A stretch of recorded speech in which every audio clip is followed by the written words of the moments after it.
Amen.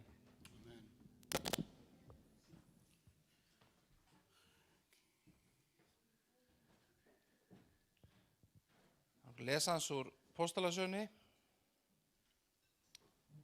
og 10. kaflanum. Maður nokkuð var Sesar Kornelíus að nafni, 100-höfðingi í ítölsku hersveitinni. Hann var trúmaður og dýrkaði Guð og heimafólk hans allt. Gaf hann liðinu miklar ölmössur og var jafnan á bæn til Guðs. Dagarnum nón sá hann berlega sín engil Guðs koma inn til sín og sagði við hann, Kornelíus. Hann starði á hann, varð óttasleginn og sagði, hvað er það, herra? Engillinn svaraði, bænir þínar og ölmössur eru stignar upp til Guðs og hann minnist þeirra. Amen. Guð kom til þessa manns, sendi engil. Ég tók eftir þér vegna kærleika þíns. Og svo magnað að sjá Guð, hann að segja honum, ég veit af þér, vegna þeirra verka svo gerðir og þú sást smælingja minn. Annaði Jesaja, það er í 10. kafla. Veið þeim sem veita ranga úrskurði og færa skaðsemdar ákvæði í letur til þess að hafa halla rétti fátækra og ræna lögum hinna nauðstöddu á meðal fólks míns, til þess að ekkjuna verði þeim að herfangi og þeir fái féflett munaðleysingana. Hvað ætla þeir að gera á degi hegningarinnar og þegar eyðingin kemur og fjarska? Til hvers viljið þeir þá flýja ásjá og hvar viljið þeir geyma auðaveiðar? Er nokkuð annað fyrir hendi en að falla á kné meðal hennar fjötruð eða hníga meðal hennar vegnu? Allt fyrir þetta linnir ekki reiði hans og hönd hans er ennþá útrétt. Guð er réttlátur og hann vill að við réttum hjálparhönd sem minna með sín. Og ég er feginn að vera í þessari kirkju að sjá að þessi kirkja hafi rétt út hjálparhönd til nauðstaddra í Pakistan og fleiri. Amen. Kitty, má ég lesa eitt í viðbót? Því að þú gafst mér 10 mínútur, ég sá það. Og það er svo magna hvernig Guð talar og ég bað Guð að gefa mér orð og hann gaf mér þetta hjarta mitt og ég spurði Elmari, drengi minn, segðu mér, nefndu einhverja tölu úr sálmanum og hann nefndi sálm 37 sem talar beint inn í þetta og svona vinnur Guð og þetta frá fyrsta versi. Verið eigi bráður vegna illverkina, öfunda ég þá er ranglæti fremja, því að þeir fölna skjótt sem grasið, visna sem græna jörtir, treyst drottni og gjör gott. Búð þú í landinu og iðka ráðvendi, þá munt þú gleðast yfir drottni. Og hann mun veita þér það sem hjarta þitt girnist, fel drottni vegu þína og treyst honum, hann mun vel fyrir sjá. Hann mun láta réttlæti þitt renna upp sem ljós og rétt þinn sem hábjartan dag. Ver hljóði fyrir drottni og vona á hann. Ver eigi bráður vegna þeirra er vel gengur. Vegna þess manns er svik fremur. Láta af reiði og slepp heftinni.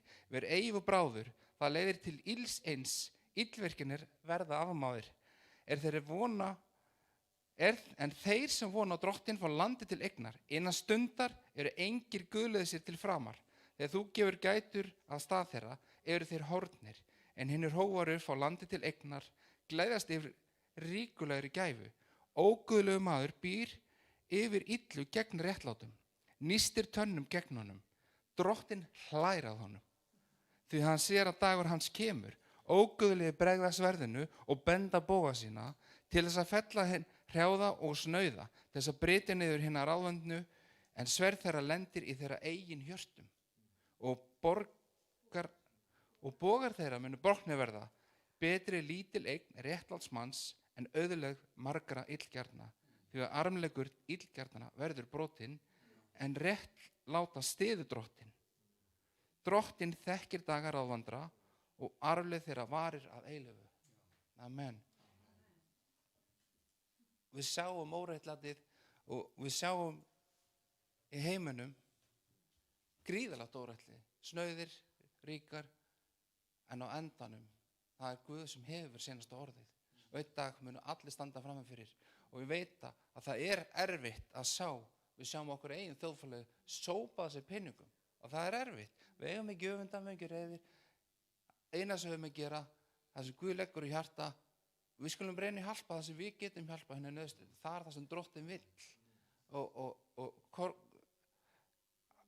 Kornelíus sá fyrsti utan gyðingana sem fekk að kynnast Jesús. Guð sá það vegna þess að hann gaf að hjarta sinu og hann var guðhræddur. Amen.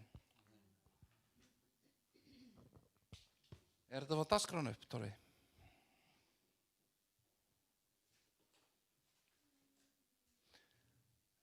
Næsta sunnudag kl. 11 að það verður brauðsbókning þá. Það átti að vera núna að það verður næsta sunnudag. Og þriðjudaginn kl. 8 þá er bænasönguma og föstudaginn kl. 8 næsta komið til þá er bænasönguma. Og úling ja, það er komið að stað. Já, og laugardagsmorgun. Já, hvað já.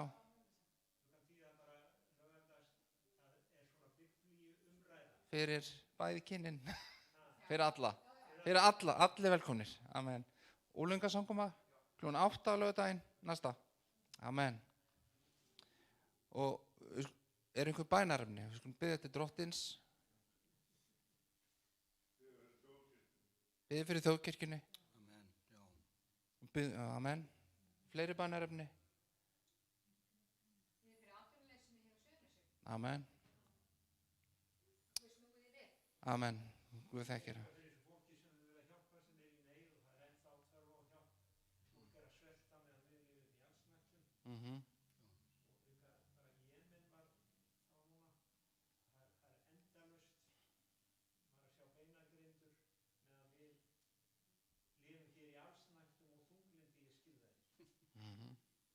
Amen. Drottinn, ég þakka fyrir þennan dag, Faðir minn. Þakka fyrir forréttið þegar við fáum koma fram fyrir þig, Drottinn minn. Og Drottinn, þú þekkir hjörtin, Drottinn.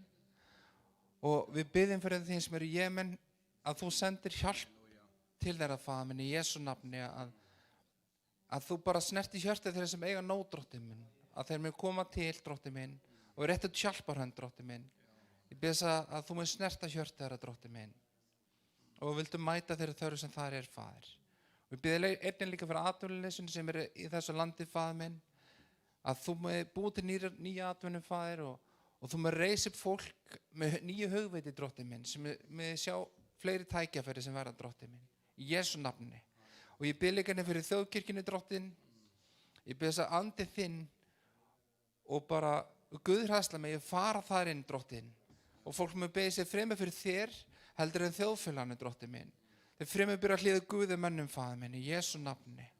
Og við byrjum að þitt réttlæti minn að þar fram að ganga, Drottinn minn. Og við byrjum þess, Drottinn minn, að þeir sem trúa virkilega og að þjóna innan þjóðkirkjunnar, þeir með rísu upp í Jesú nafni, Faðir. Og taki herstað sinn stað fyrir þig, Faðir minn. Og hætti að beygja sig fyrir mönnum og tilfinningum mannana það sem við viljum heldur að þitt réttlæti minn að framganga í Jesú heilaga nafni. Amen. Amen. Thank you.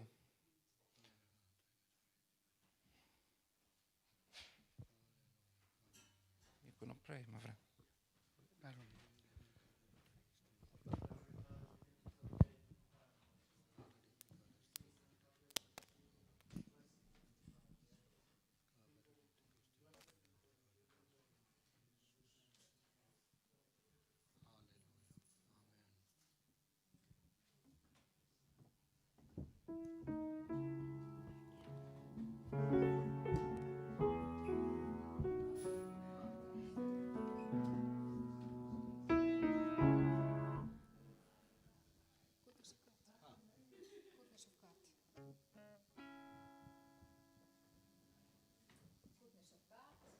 Goodness of God.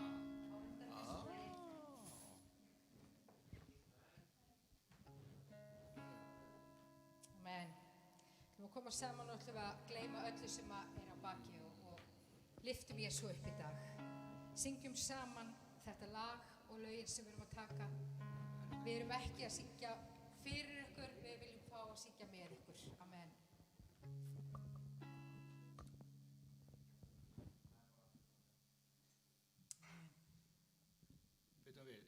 goodness of God. Hvað, Oh, beloved, bam, bam, bam, bam. I love you, Lord, já, ok. and your mercy never fails me. All my days I've been held in your hands.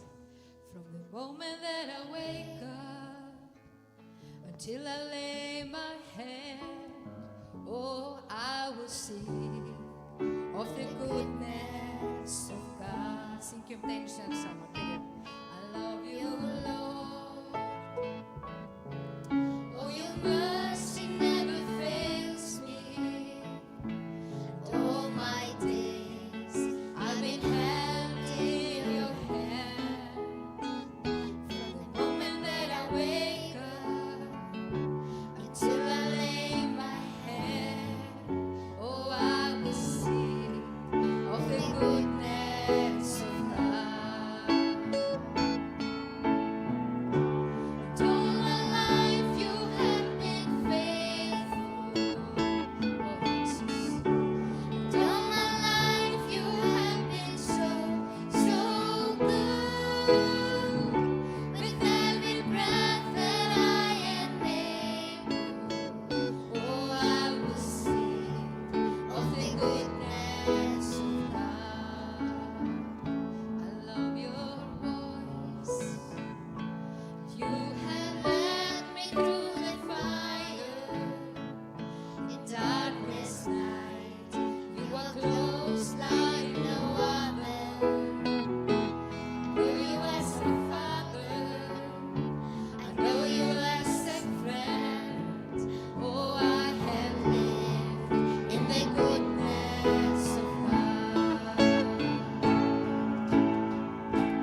þakka þér drottinn fyrir það að við syngjum góðmennsku þínu drottinn.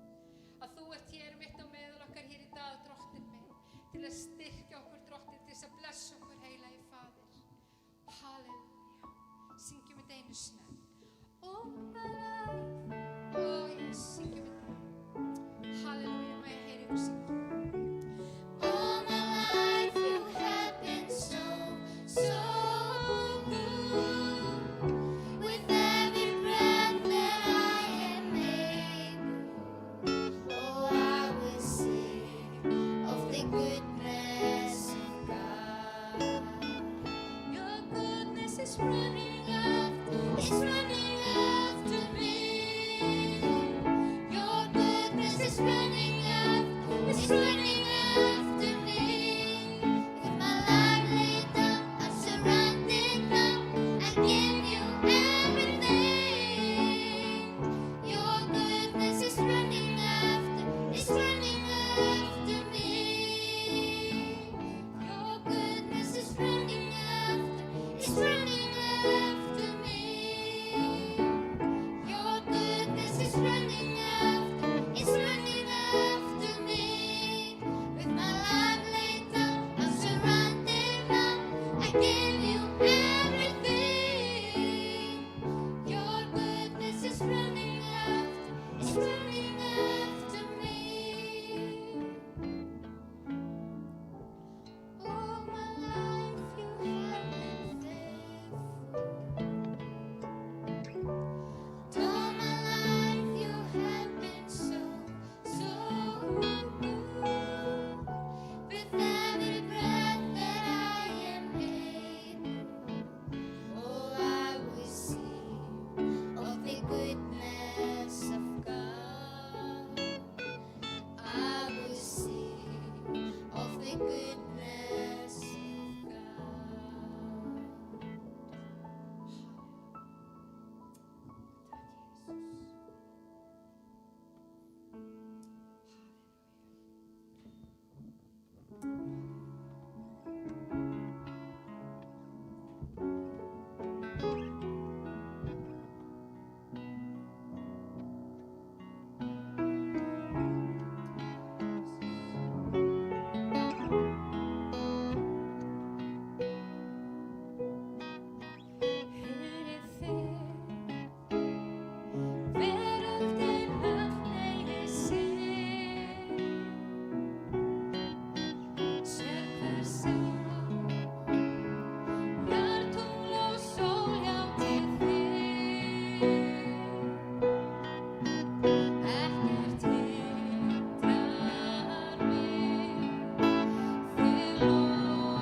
vil halleluja, kom þú drottinn minn.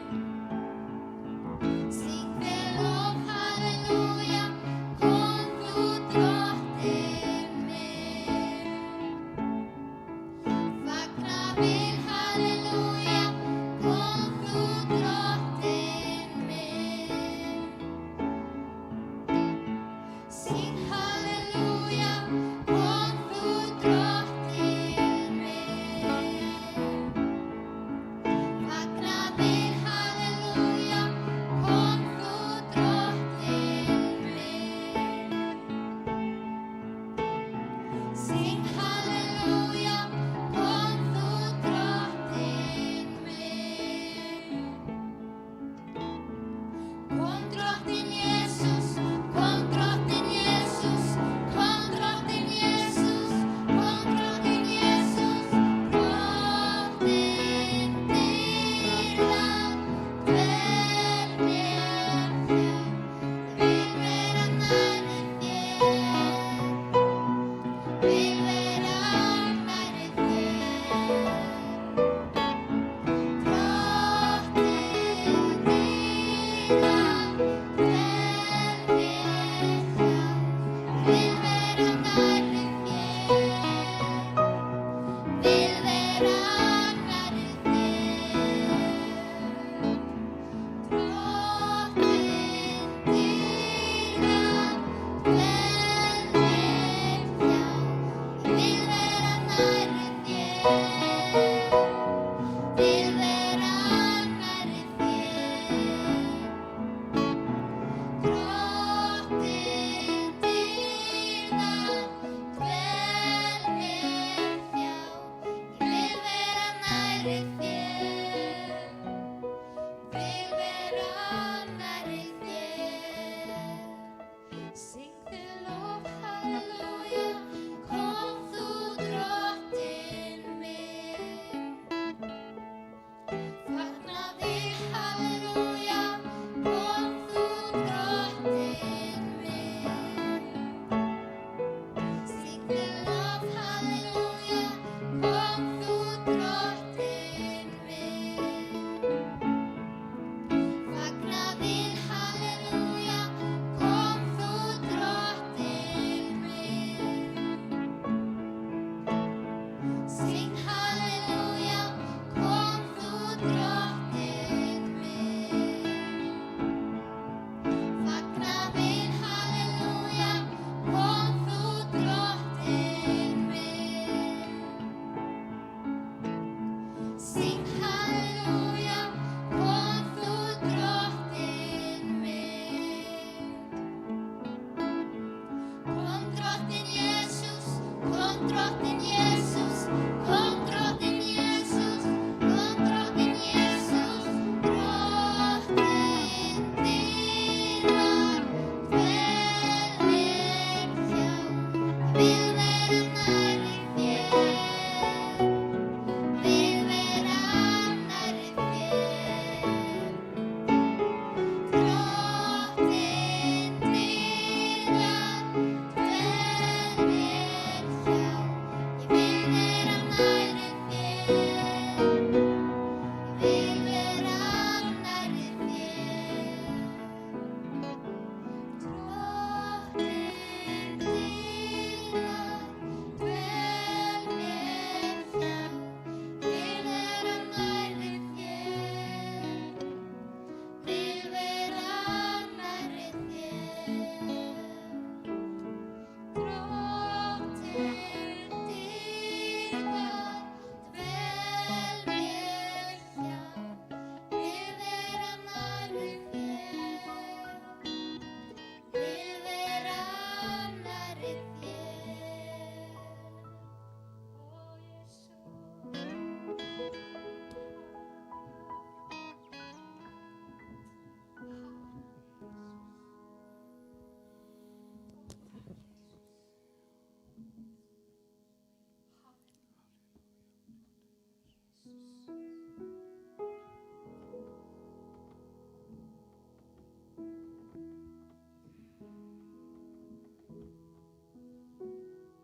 Ó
Jesús, að við syngjum, að við þráum að vera næri þér. Og ég bið þín, heilaga anda, velkomin hér í dag, að vinna í hjörtum okkar, Jesús. Halleluja.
Daginn.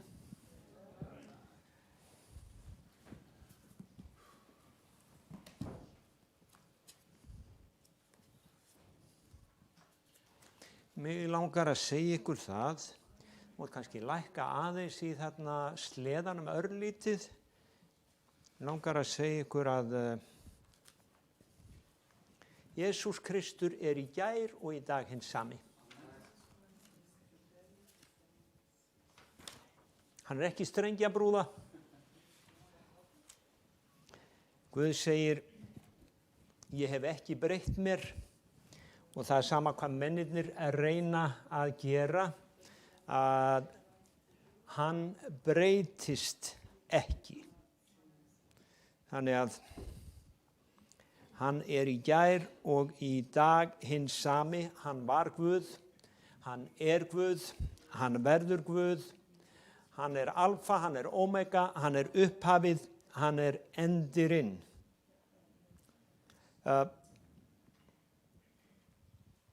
hljómaði svo þegar ég var að hugsa þennan sunnudag hvað ég ætlaði að tala þá hljómaði í huga mínum vers sem að mér fannst ekkert endilega tengjast því sem ég ætlaði að tala en kannski gerir það. Það er úr Jesaja 21 og það er vers 11. Þar segir, vökumaður, hvað líður nóttinni?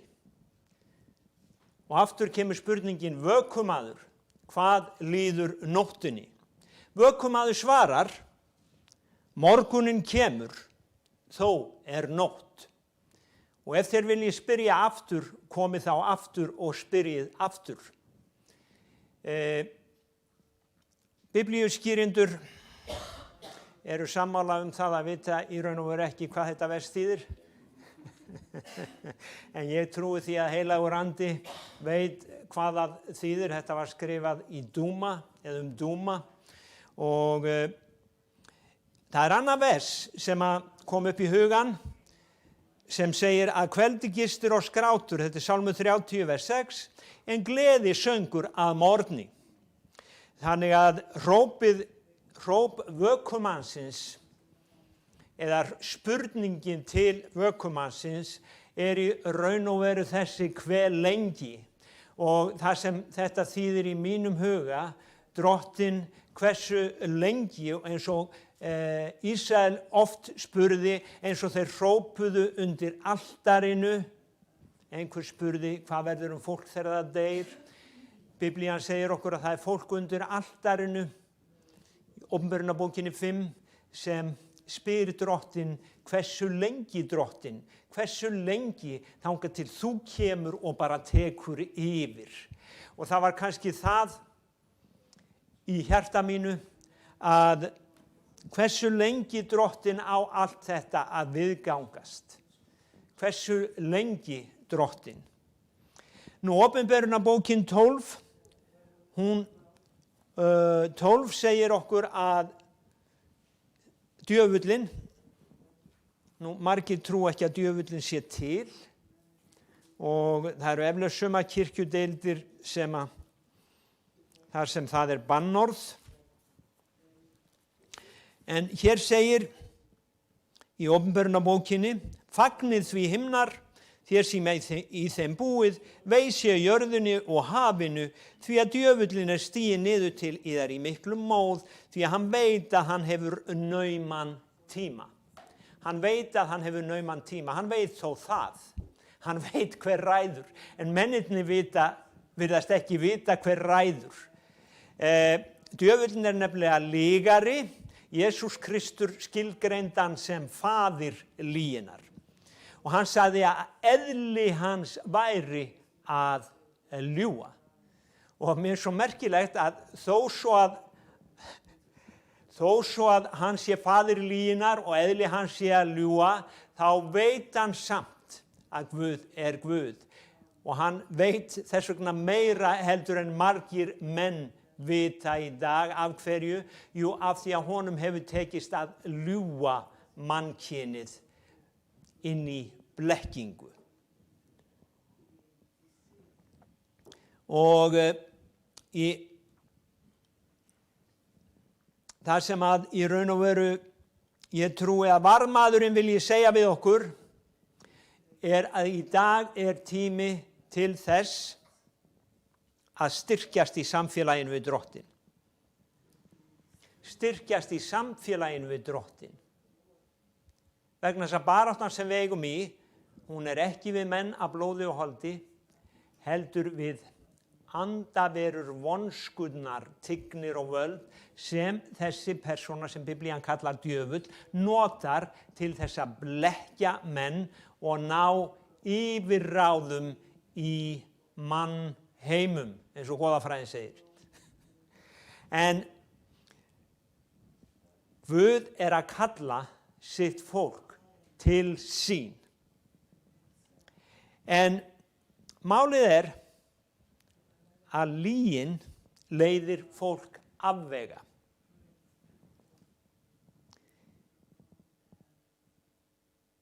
Og lygin eða lygarinn, hann lætur leiðina oft virðast greiðfæra. Eins og orðskviðirnir 14:12 segja, margur vegurinn virðist greiðfær en endar þó á helslóðum. Margur vegurinn virðist greiðfær en endar þó á helslóðum.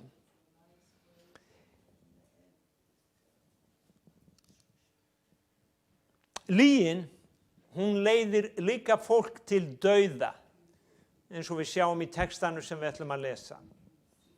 Lygin, hún ekki aðeins leiðir afvega, hún leiðir fólk til dauða.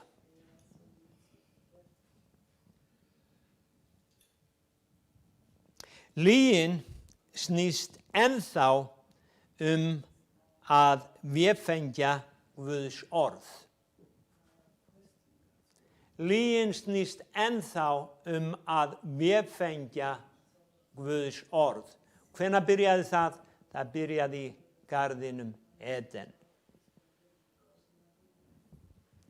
Það ennþá verið að vefengja Guðs orð. Og Jesús Kristur, hann kallaði djöfulinn faðir lyginnar. Lygin snýst hann á valdi yfir fólki til að fjötra og deyða.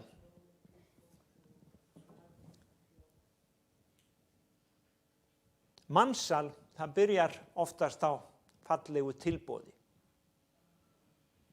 Það kemur fallegt tilboð sem það er svo falleg beita sem einhver gleypir og allt í einu hann í fjötrum og hann veit ekki hvað verður á morgun, hefur ekki lengur stjórn á sínu lífi, lygin, blekktan. Og í fyrri konungabók, þar saga spámann. Og við ætlum að grípa inn í þessa sögu. Ég hef oft lesið þessa sögu og mér finnst hún átakanleg og þetta sorgleg saga spámann sem lét annan spámann ljúga að sér. Fyrir 2 sunnudögum talaði ég að djöfullinn kæmi í ljós engilsmynd. Ég talaði annan Jesú, annað fagnaðarerindi og ég vissi ekki hvað myndi gerast núna. Eins og við höfum séð að það greinilegt að það er kirkja hér sem hefur ákveðið að boða annað fagnaðarerindi, sýna okkur annan Jesú sem að hún heldur að hún geti bara haft eins og prúðuleikara í spotta. En það ekki sá Jesús sem við trúum á, vegna þess að sá Jesús sem við trúum á, til hans eru allir hlutir skapaðir og í honum voru allir hlutir skapaðir. Og hann sá sem koma mun og taka völd hér á jörðu. En hér svona hliðstæð saga af konungi sem hét Jeróboam og Jeróboam, hann var konungur í Júda. Og ef við lesum í 12. kaflanum að þá sagt að frá versi 28 að hann gerði sér 2 gullkálfa. Og hann segir við Júdamenn, nógu lengi hafið þið farið upp til Jerúsalem, sjá hér Guð þinn Ísrael sá leiddi þið út af Egyptalandi. Vers 29, hann setti annan gullkálfinn í Betel, hinn setti hann í Dan. En þetta var til syndar, lýðurinn gekk fram fyrir annan þeirra alla leið til Dan. Hann gjörði hof á hæðunum, gjörði prestum að prestum óvalda menn ekki voru niðjar Leví. Og Jeróboam setti hátíð 15. dag hins 8. mánaðar, eins og hátíðina sem haldin var í Júda, nema það hátíðin í Júda, hún var í 7. mánuðinum. Hann valdi bara sína eigin dagsetningu þvert á það sem Guð hafði boðið og hann gekk upp að altarinu. Þannig gjörði hann í Betel til þess að færa fórnir kálfunum hann hafði gjöralátið og hann setti hæðaprestana hann hafði skipað til þjónustu í Betel. Hér sjáum við mann sem setur upp aðra hátíð eins og hina hátíðina. Við töluðum annað fagnaðarerindi. Við töluðum annan Jesú. Hér sjáum við mann sem setur upp gullkálf í staðinn fyrir altarið sem var í Jerúsalem. Og síðan sjáum við í þessari sögu að Guð, hann sendir spámann. Að það einn daginn að Jeróboam gengur upp að altarinu, vers 33, hann hafði gjöralátið í Betel og eftir eigin geðþótta til hátíðahalds fyrir Ísraelsmenn, hann gekk upp að altarinu til að færa reykelsisfórn. Hann var sem sagt að tilbiðja. Hann var að tilbiðja gullkálf, hugsið ykkur. Maður sem hafði þekkinguna. Hugsið ykkur fólk í dag hvað það að tilbiðja. Þó það hafi þekkinguna á hinum sanna Guði. Sjá þegar Jeróboam stóð fyrir altarinu til þess að færa reykelsisfórn kom Guðsmaður nokkuð frá Júda. Að Betel að boði drottins og æpti gegn altarinu, að boði drottins altari, svo segir drottin, sonur mun fæðast húsi Júda, Jósía nafni, hann mun á þér slátra hæðaprestum, þeim færa reykelsisfórnir á þér, mannabeinum mun á þér brennt verða, hann boðaði tákn þann dag og þetta tákn þess að drottin hafi talað, sjá altari mun rifna og askan sem á því steypast niður. Þegar konungur heyrði orð Guðsmannsins, hann æpti gegn altarinn í Betel, þá bandaði Jeróboam hendinni frá altarinu og sagði, takið hann höndum. Ég hef valdið, hérna bara einhver vitlýsingur úr Hvítasunnu kirkjunni að segja sitt álit. og hann segir bara, ég hef sko valdið og hann skal sko fá að vita og takið þennan mann í burtu, ég nenni ekki að hlusta á hann lengur. Þegar konungur heyrði, já, takið hann höndum, en þá það sem eitthvað gerist, þá vistnaði hönd hans, hann hafði bandað með móti honum og hann gat ekki dregið hana að sér aftur. En altari rifnaði og askan steyptist niður af altarinu, samkvæmt tákninu Guðsmaðurinn hafði boðað eftir skipun drottins. Þá tók konungur til máls og mælti við Guðsmanninn, blíðkað þú drottin Guð þinn og bið fyrir mér svo ég geti dregið aftur af mér höndina. Og þá blíðkaði Guðsmaðurinn drottin svo konungur gat aftur dregið að sér höndina. Og varð hún jafn góð. Því næst mælti konungur við Guðsmanninn, kom þú heim með mér, hress þig og mun ég gefa þér gjöf nokkra. Þá svarar Guðsmaðurinn, þótt þú gæfi mér hálfa aleigu þína, þá myndi ég samt ekki eigi með þér fara, eigi myndi ég mata, neita, eigi vatn drekka á þessum stað, því að svo hefur mér verið boðið fyrir orð drottins, var á þessa leið. Skulum lesa þetta vers aftur, því að svo hefur mér verið boðið fyrir orð drottins, svo hefur mér verið boðið fyrir orð drottins. Spámaðurinn vissi hvað Guð hafði til hans talað, bara hafa það á hreinu. Þú skalt eigi neita matar né vatn drekka, þú skalt eigi snúa aftur sömu leiðina sem þú komst. Síðan fór hann burt aðra leið og sneri eigi aftur sömu leiðina sem hann hafði farið til Betel. Nú, við lesum áfram vers 11. Í Betel bjó gamall spámaður, synir hans komu og sögðu honum frá öllu því sem Guðsmaðurinn hafði gjört í Betel þennan dag, orð þau hann hafði talað til konungs. Og þeir sögðu föður sínum frá þessu, mælti faðir þeirra til þeirra, hvaða leið fór hann, synir hans sýndu honum hvaða leið Guðsmaðurinn sem var kominn frá Júda hafði farið. Hann sagði við sonur sína, söðlið mér asnan, þeir söðluðu asnan fyrir hann og hann steig á bak. Hélt á eftir Guðsmanninum, fann hann þar sem hann satt undir eig nokkri og mælti til hans, ert þú Guðsmaðurinn sem kom frá Júda? Hinn svaraði, ég víst. Þá sagði gamli spámaðurinn, kom þú heim með mér og neyt matar. Hinn mælti, eigi get ég snúið með þér, né með þér farið og mun hvorki matar neyta né vatn drekka á þessum stað. Því að við mig hefur verið sagt fyrir orð drottins, þú skalt hvorki neyta þar matar né vatn drekka, þú skalt ekki snúa aftur sömu leiðina sem þú komst. Gamli spámaðurinn sagði þá við hann, ég einnig spámaður eins og þú og engill hefur talað við mig eftir orðið drottins á þessa leið.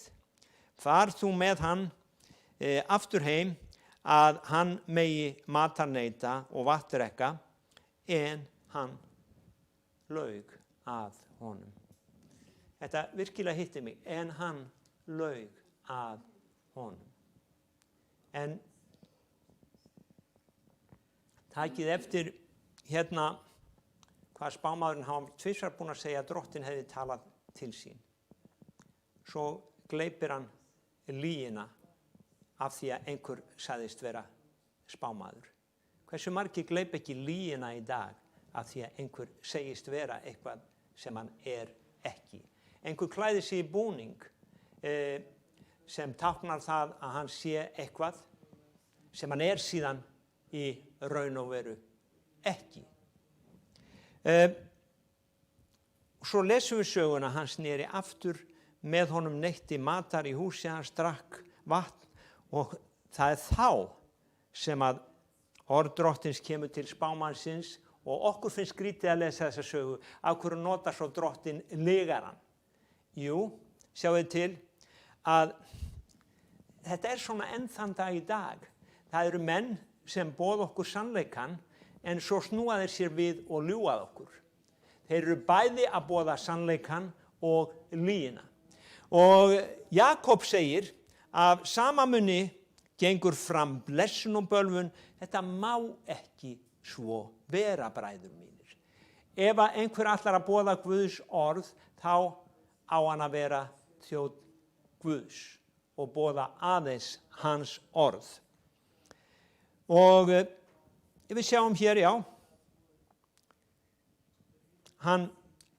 það var spámaður sem lauk, líkt og í dag, menn ljúga til að þóknast mönnum og vanvirða Guð.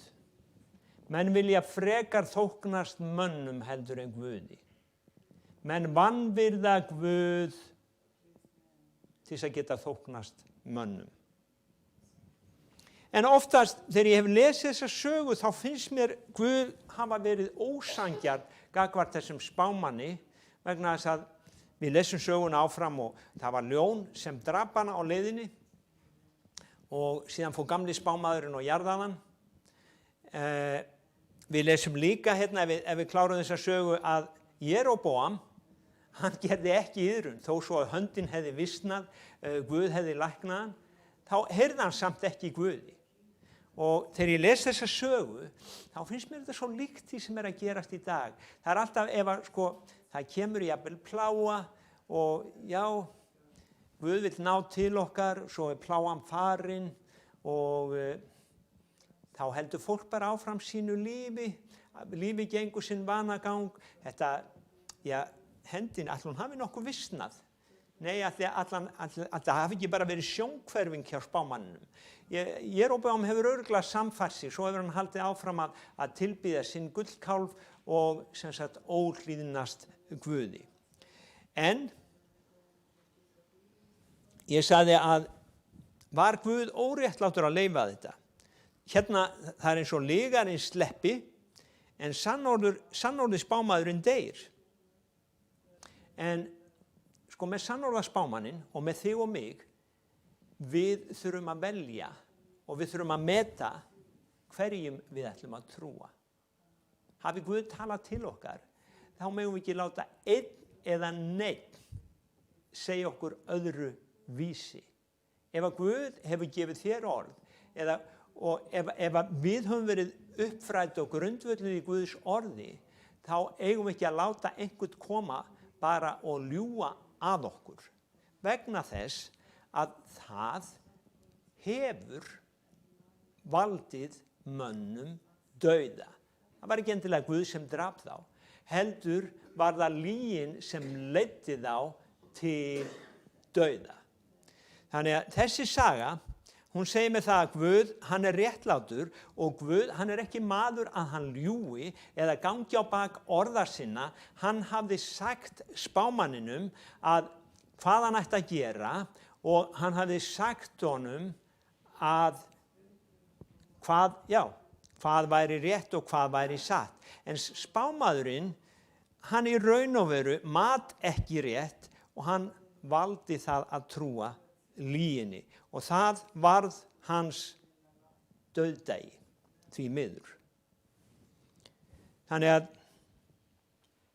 fólk hefur spurt mig, ég man ekki, það var einhver sem spurði mig daginn, af hverju lætur Guð þetta gerast eða hitt og þá kom með þessi saga upp, sjáðu, við getum valið það að hlýða Guði.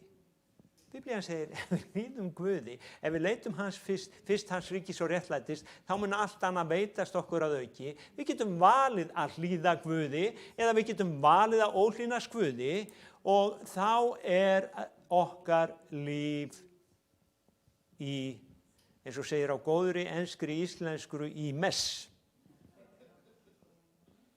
Það verður bara algjört mess, algjört rugl og eins og það er hjá svo mörgum. Af því að þeir hafa heyrt orð Guðs en þeir hafa í raun og veru svæft það og leyft falsspámanninum að ljúga að sér. Nú, það er önnur ritning í Þessalónikubrefinu sem hann Aðalbjörn vitnaði í síðasta sunnudag og þar er líka virðist vera svona ósanngjarnt, en hún með staðfesti það sem ég er að segja hér, að það virðist vera svo ósanngjarnt að Guð sé að senda fólki megna lygi til að leiða það afvega, en þegar við lesum þetta vers hérna, og þetta er vers 11 í öðru Þessalónikubrefi, þess vegna sendir Guð þeim megna villu til þess að þeir trúi lyginni. Okay? mér finnst þetta ósanngjarnt Guð og Guð, þú sannleikans Guð, af hverju ertu að senda mér lygi? Ef við lesum samhengi þá frá versi 9 þá segir að lögleysingin kemur inn fyrir tilverknað Satans með miklum krafti, lygatáknum, undrum, með alls konar ranglætisvélum sem blekkja þá sem glatast af því að þeir veitt ekki viðtöku og elskuðu ekki sannleikan svo að þeir mættu verða hólpnir. Ok, þeir veitt ekki viðtöku. Þeim var boðið upp á sannleikan. Þeir elskuðu ekki sannleikan. Þeir veittu honum ekki viðtöku.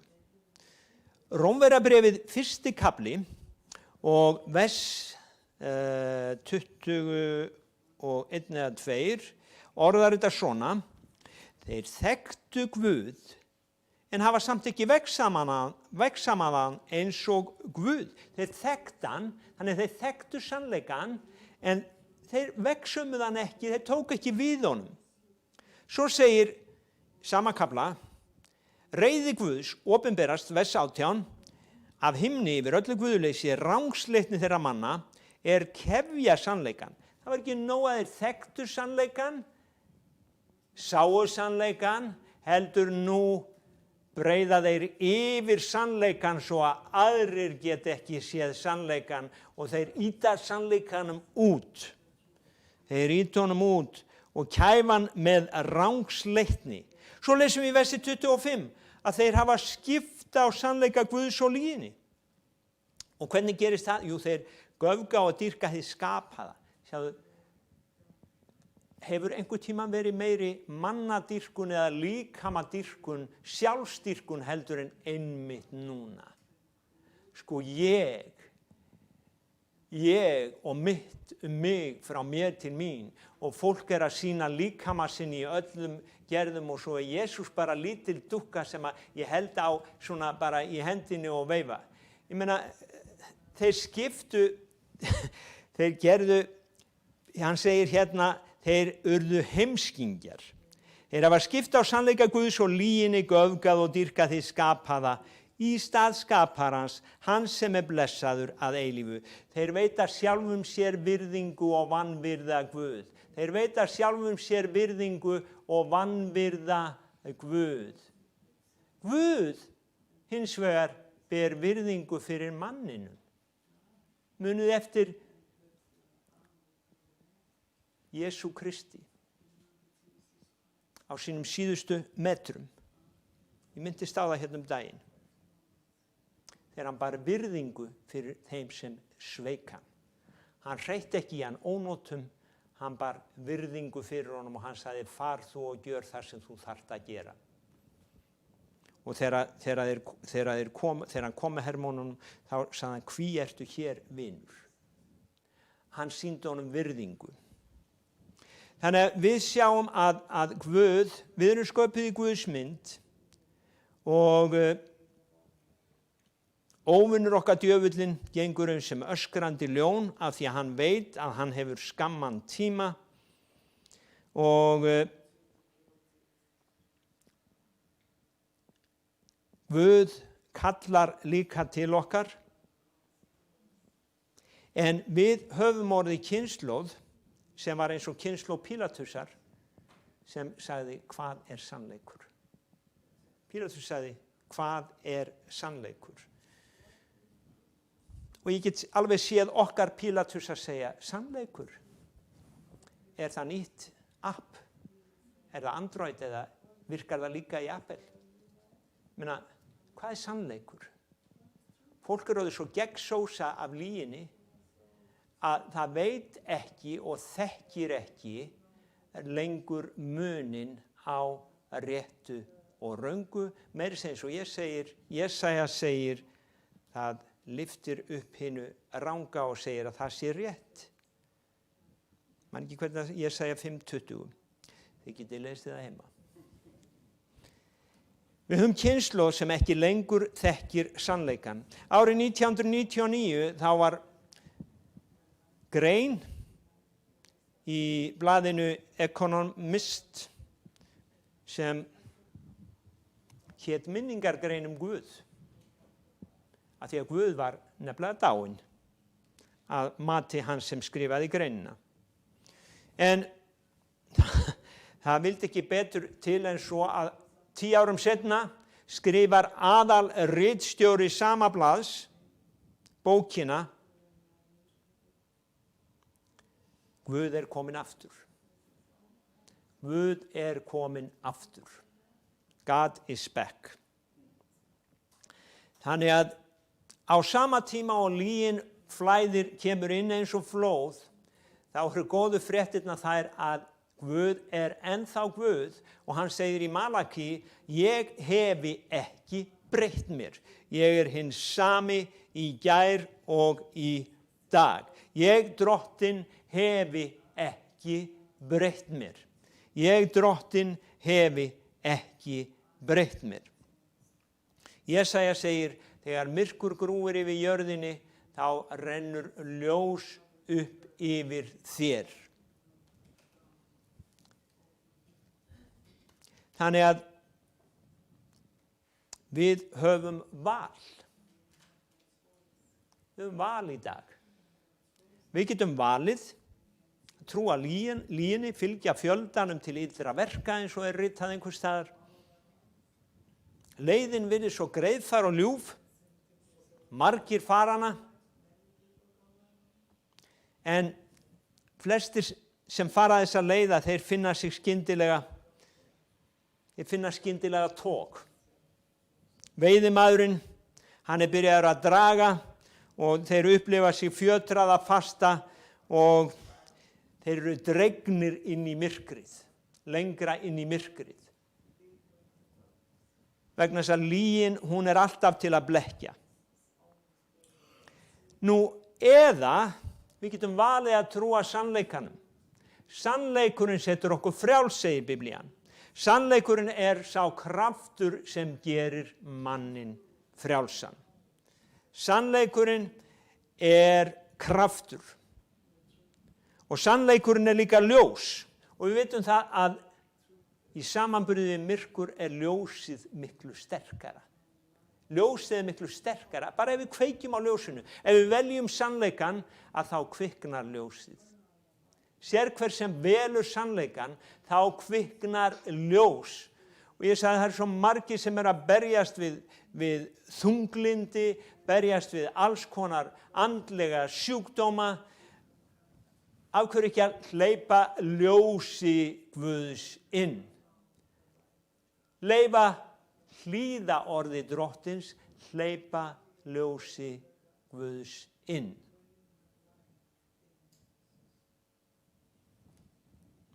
Guð lítur ennþá niður frá himni til að athuga hvort einhver sé hygginn.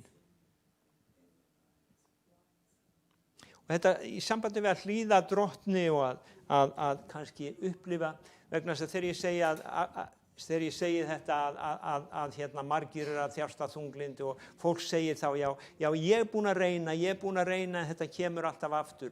Það var maður sem ég hlustaði á daginn og hann var að segja að fyrir 20-30 árum þá sagði Guð honum ákveðna hluti, hann átti að gera ákveðna hluti sem hann gerði ekki, eins og svo mörg okkar. Hann hlýddi ekki Guði. Svo líða árin og allt í einu þá hann myndur á þetta. Og hann sagði, Guð, ég hélt að þú búin að gleyma þessu. Nei, Guð var ekki búin að gleyma því. En sjáðu til, það svo oft sem að við gleymum ákveðnum hlutum að við gátum farið þessa leið sem Guð sagði okkur að fara en við fórum hana ekki, svo lendum við á götu sem leiðir okkur inn í andlegan sjúkdóm eða þunglindi eða eitthvað af því að við hlýddum ekki Guð og við erum föst og við hrópum á drottinn og við segjum Guð, af hverju bjargarðu mér ekki? Og svo heyrum við ekki þegar Guð segir, heyrðu, hvað sagði ég þér fyrir 20 árum? Af hverju hlýddirðu mér ekki þá? Þá værir ekki á þessum stað. Við erum svo upptekin af okkur sjálfum að við í raun og veru getum ekki hlustað. Við heyrum ekki, við sjáum ekki ljósið, myrkrið fjötrar okkur, blekkingin, lygin fjötrar okkur. Og þetta á jafnvel við kristið fólk. Því miður. Fólk segir við mig að já, við þurfum að leita til fagaðila. Já. Í frumkirkjunni voru postularnir, fagaðilarnir, þeir voru kallaðir ráðgjafar. Heilagur andi er kallaður hjálpari, hann er kallaður huggari, hann er kallaður ráðgjafi. Og það virkilega særi mig þegar fólk vil setja meira traust á mannlegan mátt heldur en guðlegan mátt. Þið mega hafa allar skoðanir á því. En við lásum kallað vökumaður hvað líður nóttin. Og margir í þessum kringumstæðum, þeir eru að hrópa á Guð, þeir eru að hrópa og þeir eru að kalla og þeim finnst Guð ekki heyra. En höfum við í raun og veru hlýtt því orði Drottins sem kom til okkar, þurfum við kannski stundum að fara tilbaka og sjá hvað talaði Guð til mín og koma inn á leiðina sem hann ætlaði okkur til þess að byrja að ganga í lífinu aftur. Ég var að biðja daginn og upplifði mig svona í þessu tilfinningalega að lágmarki eins og oft áður og þá talaði Guð til mín, trúi ég, gaf mér orð og úr opinberunarbókinni og við skulum kannski enda þar í dag, 3. kafla.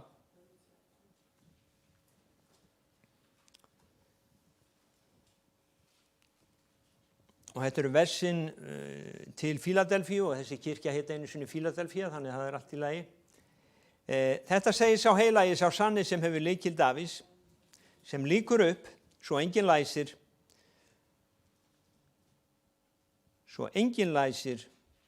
og læsir svo enginn lýkur upp.